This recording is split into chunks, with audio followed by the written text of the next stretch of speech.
If there's one thing that Craig Jones loves more than a nose beer, it's dominating people on the mats and making them submit. And if you thought he couldn't get any worse, wait till you see what he did to poor little Jay Rodriguez in this video. Craig's such a troll. Look how he gives J-Rod the front headlock position to start. He knows that the victory will taste so much sweeter starting from a bad position. J-Rod can't resist those pink little shorts and he tries to get behind Craig Jones, but Craig Jones has a 2-on-1. He hits a nice arm drag and locks in the rear body lock. J-Rod in a strong position here. He's got good balance, but look how Craig grabs the trap and trips him. That's going to get his hands to the mat. But J-Rod's so athletic, he just builds back up to his base. J-Rod's suspiciously comfortable with Craig Jones behind him. Both hands ready to stop Craig inserting the knee, but Craig's going to hit a nice little foot sweep. He changes to the seatbelt grip and he puts so much pressure through the shoulders, and that's forcing Jay's hands onto the mat. He pulls him over and he starts inserting the hooks, but he's already got the arm underneath the chin. J-Rod looking a lot more uncomfortable now. Craig starts pulling that elbow back and applying pressure for the choke. He's got the left hand locked over the trap and he's going to make J-Rod submit. Craig Jones not respecting the tap and he tries to continue, but J-Rod just goes limp, and that takes the fun out of it for Craig Jones, so they're going to reset. J-Rod passing the guard and Craig just letting him do whatever he wants. Craig gets the 2-on-1, starts turning to his knees, and he's going to force J-Rod down to his shoulders, and he's using that grip to apply straight arm lock pressure to Jay's right arm. And if you're wondering how Craig gets this kind of strength, it comes in the form of a white powder, and I'm not talking about creatine.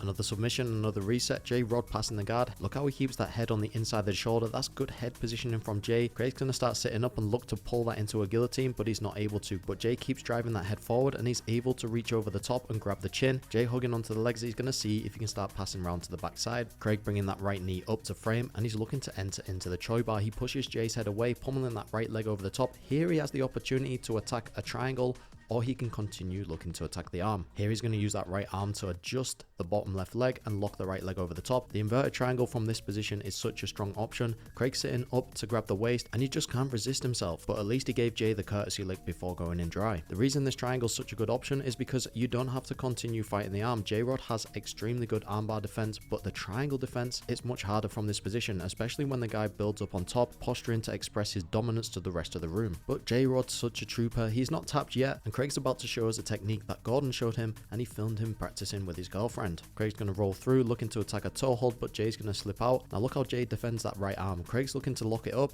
and Jay grabs the inside of his thigh, crossing his ankles. This is a great way to keep that arm safe, but Craig's just going to squeeze and finally finish the triangle. So far that's 3 submissions, and they're only going to get worse. This next submission is absolutely ridiculous. J-Rod looking to pass tight with a body lock, but Craig keeps both of his knees tight to his chest. Jay posturing up, looking to start outside passing, and he's hesitant to get close to Craig Jones because he knows the closer he gets, the more dangerous it becomes. It's so hard to put Craig in a bad spot. Even when you're one of the world's best grapplers, you're never safe with Craig Jones. Watch this nice sweep by Craig. He's going to cup the tricep and block the wrist, and he's just going to start elevating Jay over. He lands in the top mount with a guillotine grip, and he's going to start stretching Jay's neck out. Jay's just so awkward with the ladies. Craig thought an extra couple of inches might help him out. Now Craig makes this next submission look super easy. Jay's going to pick up the pace and put a little bit of pressure on Craig, but Craig stays calm and allows Jay to blow his load. Now he's slowed down a little bit. Craig's going to start tying him up into a submission. Look how he's got that right leg on the opposite side of Jay's head. He's going to start elevating his hips. He scoops the left arm on the leg and he creates an angle. Kicking that left leg through, he's going to lock another inverted triangle, but this time he holds the tricep and squeezes the legs for the finish. And now we move on to the final submission of the round. This is the definition of a jiu-jitsu bully. Craig is so lethal on the mats, and with great power comes great responsibility. Let's just hope that power's in the right hands with Craig Jones. Craig Jones going to lock that far arm up and he's going to start rolling Jay over to the bottom position, and this is the beginning of the end. Craig looking for a chest compression here. Look how he's cinched that underhook through to the inner thigh, and he's sat his hips through, applying all of the weight to Jay's solar plexus. But that's not enough for Craig. He likes to play with his food before he eats it. Ask any of his ex-girlfriends. Jay looking to prevent the crossface, and Craig gives him the space to start turning in. Jay trying to create some space to escape by pushing Craig's head away, but he takes the arm and pins it to the floor. You can't use anything against Craig because he'll use it against you. He wants to isolate the wrist and apply some pressure, but J-Rod needs that wrist for his favorite pastime. He's able to escape, but Craig's staying heavy on top. Jay pointing the knee towards the ceiling. Craig's able to step over and hook that leg behind it, entering into the mount position, smushing his meat and veg against Jay's chest. Jay's going to look for the kipping escape, framing on the hips and trying to stiff arm, but Craig counters with the Ezekiel choke. That's going to make Jay have to occupy his hands to defend. Now watch this grip. He's going to go underneath the far armpit and straighten the arm. That puts a lot of pressure on the neck,